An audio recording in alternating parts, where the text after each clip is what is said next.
ओम श्री शक्ति नमः। ओम श्री शक्ति नमः। ओम श्री शक्ति नमः। ओम श्री शक्ति नमः। ओम श्री शक्ति नमः। अट सप्तदशो अध्याय गायत्री महिमा। श्री नारायण बोले, हे नारायण, भिन्न पाद वाली गायत्री ब्रह्म हत्या का समन करने वाली तथा विभिन्न पाद वाली गायत्री के जप से ब्रह्म हत्या का पाप लगता है। जो देवी से अभिन्न पाद वाली गायत्री का जप करते हैं वे कई सौ करोड़ कल्पों तक नीचे मुख करके लटके हुए रहते हैं। हे सूर्यवत, धर्मशास्त्र, शास्त्रों, पुराणों और इतिहासों में गायत्री विविध प्रकार की मानी गई है। यथा पन्न से संपूर्ति तथा से ओमकार से संयुक्त पांच पन्न वाली गायत्री का जप करना चाहिए। ऐसा भी शास्त्रों का आदेश है। जितना भी जब संख्या करना अभीष्ट हो, उसके आठवें भाग के अंत में गायत्री के छोटे पद का जप करना चाहिए। इस तरह से जप करने वाले उस दिव्य को परम ज्ञानी समझना चाहिए। वह दिव्य परम चाहिए प्राप्त कर लेता है। जो इसके विपरीत गायत्री का जप करता है वह जप व्यर्थ हो जाता है। ये एक समुद्र वाली तथा संयम ओमकार वाली जो गायत्री है वह केवल एक निष्ठ ब्रह्मचारियों के लिए है। ग्रस्त ब्रह्मचारी अथवा मोक्ष की कामना करने वाले को तुरीय गायत्री का जप करना चाहिए। गायत्री का तुरीय पाठ परो से सावधोम यही है। हे नारद, मैं इसके ध्यान के विषय में बता रहा हूँ जो जप के सांगोपांग फल को देने वाला है। हृदय देश में सूर्य चंद्र तथा अग्नि मंडल से युक्त पर्णव में तथा अचिंत्य विकसित कमल ही जिनका आसन है। वे ब्रह्म असल परम सूक्ष्म ज्योति स्वरूप तथा आकाश के स्वरूप है। वे सचिदानंद स्वरूप परमेश्वर मेरी प्रसन्नता के हेतु बने त्रिशूल योनि स्वरूप अक्षय माला लिंग अम्बुज तथा महामुद्रा ये 7 मुद्राएं गायत्री को प्रदर्शित करनी चाहिए। जो संध्या है वे सचिदानंद स्वरूपिणी गायत्री है। ब्राह्मणों को उन गायत्री का नित्य पूजन तथा नमन करना चाहिए। ध्यान किए गए देवताओं की 5 उपचारों से मानसिक पूजा करनी चाहिए। पृथ्वी स्वरूपिणी देवी को घंट अर्पित करता हूँ, उन्हें बार बार नमस्कार है। वो नमस्कार है। हाँ, आकाश स्वरूपिणी देवी को पुष्प अर्पित करता हूँ, उन्हें बार बार नमस्कार है। तत्पश्चात यह वायु स्वरूपिणी देवी को धूप अर्पित करता हूँ, ऐसा कहना चाहिए। तदंतर अग्नि स्वरूपिणी देवी को दीपक अर्पित करता हूँ, ऐसा बोलना चाहिए। पुण्य व अमृत स्वरूपिणी देवी को नैवेद्य भी उसी प्रकार अर्पित करना चाहिए। अंत में ऐसा उच्चारण करके पुष्पांजलि अर्पित करनी चाहिए। इस प्रकार मानसिक पूजा करके मानसिक पूजन करने के उपरांत मुद्राएं दिखानी चाहिए। यह मन से देवी का ध्यान करना चाहिए और मंत्र का उच्चारण धीरे धीरे करना चाहिए। इस समय सिर तथा गर्दन नहीं हिलाना चाहिए और दांत नहीं दिखाने चाहिए। 108 बार या 28 बार अथवा आसक्त होने की स्थिति में 10 बार बारी विधि पूर्वक गायत्री का जप करना चाहिए, किंतु इससे कम जप कभी नहीं करना चाहिए। इसके बाद उत्तम इत्यादि अनुवाक मंत्र उच्चारण करके देवी का विसर्जन करना चाहिए। विद्वान व्यक्ति को चाहिए कि जल में स्थित रहकर गायत्री मंत्र का जप कभी भी न करे, क्योंकि वे अग्निमुखी कही गई है। ऐसा कुछ ऋषियों ने कहा है।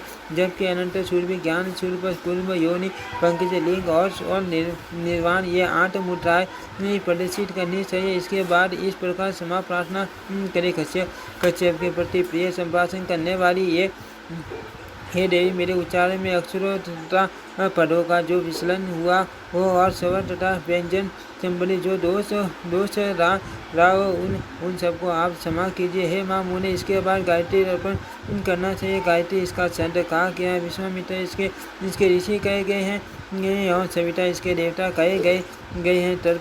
तर्पण क्रिया में इसका विनियोग किया जाता है। भू ऐसा बोलकर तर्क वेद पुरुष का तर्पण करता हूँ और भू ऐसा उच्चारण करके यजुर्वेद का तर्पण करता हूँ।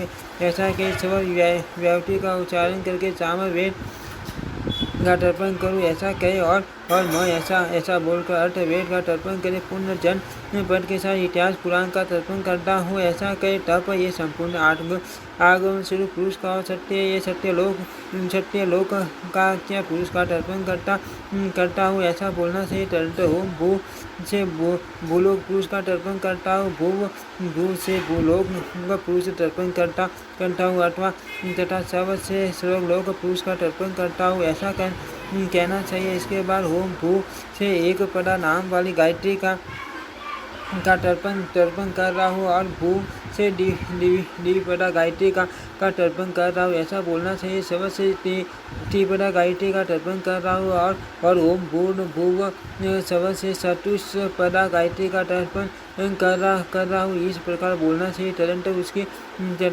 उषसी गायत्री सावित्री सरस्वती वेद माता पृथ्वी अजा कौशिकी सांस्कृति और सार्वजीति इन नामों को उच्चारण करके गायत्री देवी का तर्पण करना चाहिए। तर्पण के अंत में शांति के लिए जात विदेशम इस दिशा का पाठ करना चाहिए। इसी प्रकार विद्वान पुरुष को चाहिए कि शांति के लिए मानस तो के इस मंत्र का भी पाठ करें। तत्पश्चात शांति के लिए त्र्यंबकम इस मंत्र का भी पाठ करना बताया गया है। शांति हेतु तस्य ये इस मंत्र का भी जप करना चाहिए। इसके बाद देवा घाटु इस मंत्र के द्वारा अपने दोनों हाथों से संपूर्ण अंगों का स्पर्श करना चाहिए और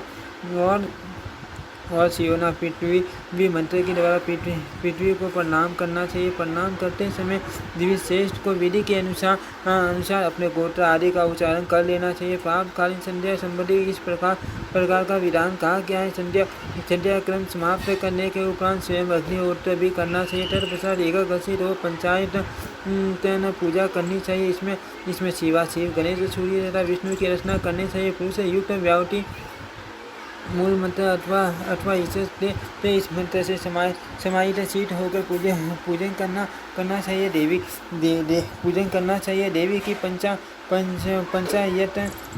पूजा में मंडल के मध्य में भवानी का पूजन करना चाहिए। मंडल के ईशान कोण में माधव, अग्नि कोण में पार्वती, पति शंकर, नैऋत्य कोण में गणेश और वायव्य कोण में सूर्य का आसन करना चाहिए। देवी पंचायत में देवताओं की स्थापना का यही क्रम है। मनुष्य 16 ऋचाओं पाठ करके 16 प्रकार के पूजनों पश्चात अर्पित करें। सर्वप्रथम देवी की पूजा करके ही कर्मश अन्य देवताओं की पूजा करनी चाहिए। देवी के पूजन से बढ़कर अधिक पुण्य पद कुछ भी दिखाई नहीं पड़ता है।